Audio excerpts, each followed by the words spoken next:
There are actors who want fame, and then there are actors who want film. Jacob Elordi has always felt like the second kind. But cinema doesn't always meet you where you are. Sometimes, it asks you to take a detour. This is the story of a guy who loved movies, dreamed of serious filmmaking, and had to kiss his way through a teen franchise just to get a seat at the table. Jacob Elordi didn't grow up dreaming of red carpets.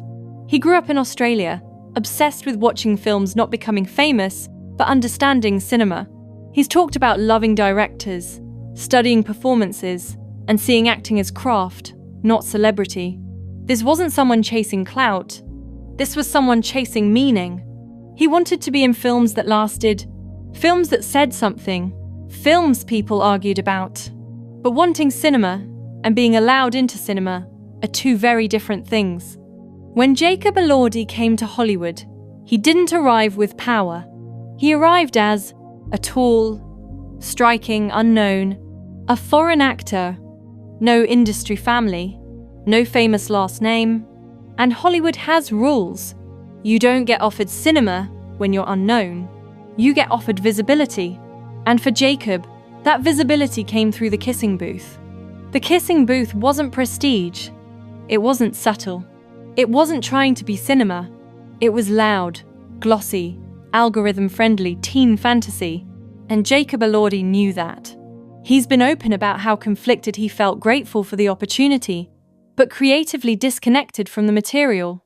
But here's the truth most people ignore. He needed that movie. Without the kissing booth, Jacob Elordi is just another aspiring actor with good taste and no leverage. The film gave him a name, a face people recognized, a global audience, industry access. It gave him currency. And in Hollywood, currency buys freedom. The problem with success is how fast it becomes a cage. After the kissing booth, Jacob was immediately branded teen heartthrob, romantic lead, pretty face. People didn't see an actor who loved cinema. They saw a type, and he hated it. He's spoken openly about feeling trapped by that image, about wanting distance from the franchise, about not wanting to repeat himself. But walking away too early can end a career. So instead of rejecting fame outright, Jacob did something smarter. He redirected it. Then came Euphoria. This was the turning point. As Nate Jacobs, Jacob Elordi didn't play likable. He played terrifying, controlled, violent, empty. It was a risky role, the kind that alienates audiences. And that's exactly why it mattered. For the first time, people saw him as an actor, not a fantasy boyfriend, not a Netflix crush, but someone capable of darkness, complexity, and restraint. Euphoria cracked the door open. Cinema could finally see him. After Euphoria, Jacob Elordi had options.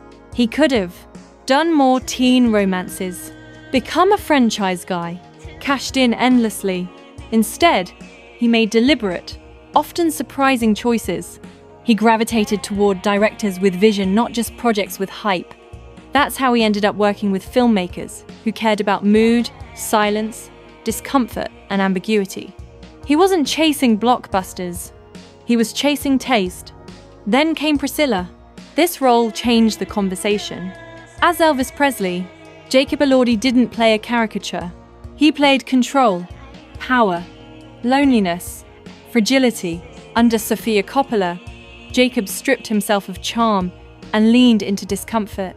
The performance was quiet, restrained, unromantic, and it proved what some people already suspected. Jacob Elordi didn't become a serious actor. He always was one. What makes Jacob Elordi interesting isn't that he escaped teen fame. It's that he never let it define him. He understands something rare in Hollywood. Fame is temporary. Taste is permanent. He's playing the long game, the kind where you build a filmography, not a brand. Where you're remembered for directors you worked with, risks you took, characters that linger, not just box office numbers. Another reason Jacob Elordi works in cinema is how he approaches masculinity. He doesn't perform toughness. He doesn't chase likability. He allows his characters to be weak, cruel, silent, conflicted. That restraint is very un-Hollywood and very cinematic. Jacob Elordi represents something many creatives understand deeply. Sometimes you have to do work you don't love to earn the right to do work you do. That doesn't make you fake. It makes you strategic. He didn't sell out cinema. He used the system to get closer to it. What we're seeing now isn't a reinvention. It's a reveal. Jacob Elordi didn't change, the roles did. As the noise fades, what's left is an actor who thinks deeply about his choices, respects directors, values silence over spectacle. And that's rare. Jacob Elordi's journey isn't about escaping a bad movie. It's about patience, about understanding that cinema doesn't arrive immediately. Sometimes it asks you to wait, to work, to compromise, and to endure being misunderstood. He didn't reject the kissing booth. He outgrew it. And now, step by step, frame by frame, he's moving closer to the films he always loved. Not because he was lucky, but because he never stopped aiming for cinema.